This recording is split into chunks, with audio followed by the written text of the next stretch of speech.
બગસરાની શાળા નંબર 4 માં શિક્ષક દિનની ઉજવણી કરવામાં આવી હતી, જેમાં શાળાના બાલવાટિકાથી લઈ ધોરણ 8 સુધીના બાળકોએ ઉત્સાહપૂર્વક ભાગ લીધો હતો તેમજ નાના ભૂલકાઓ ખૂબ જ આનંદિત રીતે પોતાના વર્ગમાં શિક્ષણ કાર્ય કરતા જોવા મળ્યા હતા તેમજ શાળાના શિક્ષકો દ્વારા પણ આ બાળ શિક્ષકોને સતત માર્ગદર્શન આપવામાં આવ્યું હતું તેમજ જરૂર જણાય ત્યાં વર્ગ શિક્ષકો દ્વારા સહાય પણ કરવામાં આવી હતી। આ સાથે જ કાર્યક્રમના અંતે શિક્ષકો દ્વારા બાળ શિક્ષકોને ભેટ અર્પણ કરવામાં આવી હતી। રાજ્ય સરકાર દ્વારા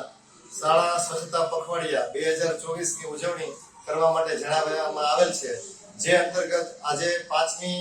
સપ્ટેમ્બરના રોજ શિક્ષક દિનની ઉજવણી હાથ ધરવામાં આવેલી હતી, જેમાં શાળા નંબર 4 માં બાળકોએ ખૂબ જ ઉત્સાહપૂર્વક શિક્ષક દિનની ઉજવણી કરી હતી। દરેક વર્ગમાં બાલવાટિકાથી લઈ ધોરણ 8 સુધીના તમામ વર્ગોમાં બાળકો ઉત્સાહપૂર્વક શિક્ષક બન્યા હતા અને શિક્ષણ કાર્ય કર્યું હતું। સાથે સાથે તેમના વર્ગ શિક્ષક દ્વારા તેમને યોગ્ય માર્ગદર્શન આપવામાં આવ્યું હતું તેમજ જે કોઈ શિક્ષકોએ જે કોઈ વિદ્યાર્થીઓ આજે શિક્ષક તરીકે કાર્ય કરેલ હતું તેમને તેમના વર્ગ શિક્ષકો દ્વારા ભેટ પણ અર્પણ કરવામાં આવી હતી।